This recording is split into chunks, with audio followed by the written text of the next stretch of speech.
دیکھیے آج کل ہمارے معاشرے میں جنات اور شیاطین کے مسائل بہت ہیں. بہت سارے بھائی بہن اس الجھن کے شکار ہیں. جنات کے اثرات ہو گئے، جادو ٹونے کا شر لاحق ہو گیا، نظر بد کا شر لاحق ہو گیا.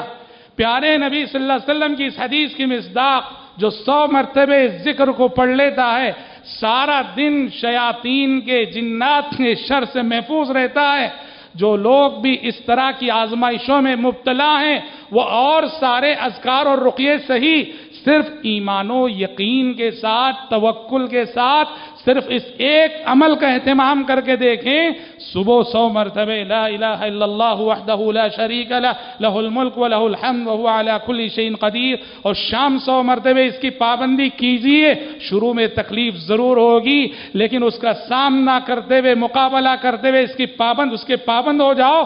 آپ کو کسی راقی کا محتاج بننے کی ضرورت نہیں. اپنا علاج آپ کا ایمان، آپ کا یقین، اللہ پر آپ کا توکل، اللہ پر آپ کا بھروسہ، یہ چیز آپ کو انشاءاللہ باذن اللہ شفا یاب کر دے گی.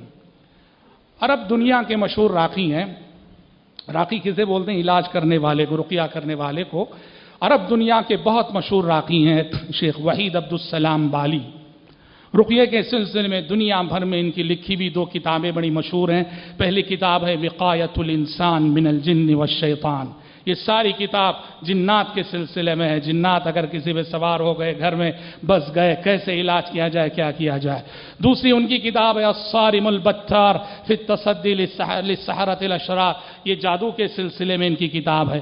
ان دونوں کتابوں کے ترجمے ٹرانسلیشن دنیا کی بہت ساری زبانوں میں ہوئے ہیں. اور آج کل جتنے لوگ بھی رقیہ کرتے ہیں سمجھیے کہ بیشتر لوگوں کا دار و مدار ان 2 کتابوں پر ہے اور شیخ وحید عبدالسلام بالی کے تجربات پر ہے.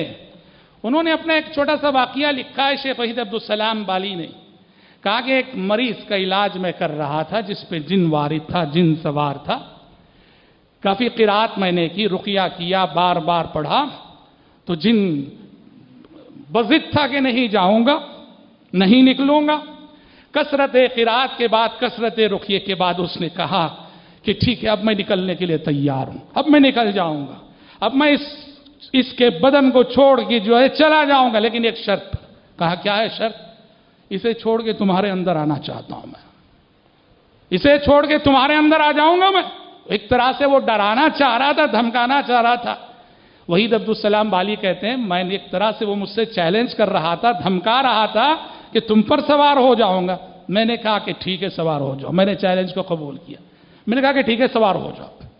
کہا بہت دیر کچھ کوشش وہ جیسے کرتا رہا اور بعد میں رونے لگا. میں نے کہا کیا ہوا؟ کہنے لگا میں نہیں، آج کے دن کوئی جن تم پہ سوار نہیں ہو سکتا، آج کے دن. کہا کیوں؟ کہا اس لیے کہ آج تم نے صبح 100 مرتبہ وہ ذکر پڑھ لیا ہے لا الہ الا اللہ وحدہ لا شریک لہ لہ الملک و لہ الحمد وہو علی کل شیء قدیر. اس طرح کے واقعات انہوں نے بہت سارے لکھے ہیں. ہمارا مسئلہ یہ ہے کہ ہم اگر پڑھتے بھی ہیں تو غفلت کے عالم میں پڑھتے ہیں، یقین کے ساتھ نہیں پڑھتے ہیں. پیارے نبی کا وعدہ ہے کانت لہ حرزا من الشیطان. 100 مرتبہ جو صبح پڑھ لے گا سارا دن یہ اس کے لیے شیطان سے حفاظت کا ذریعہ بنے گا، اور جو شام 100 مرتبہ پڑھ لے گا ایمان و یقین کے ساتھ اور رات بھر شیطان سے اور جنات کے شر سے حفاظت کا ذریعہ بنے گا.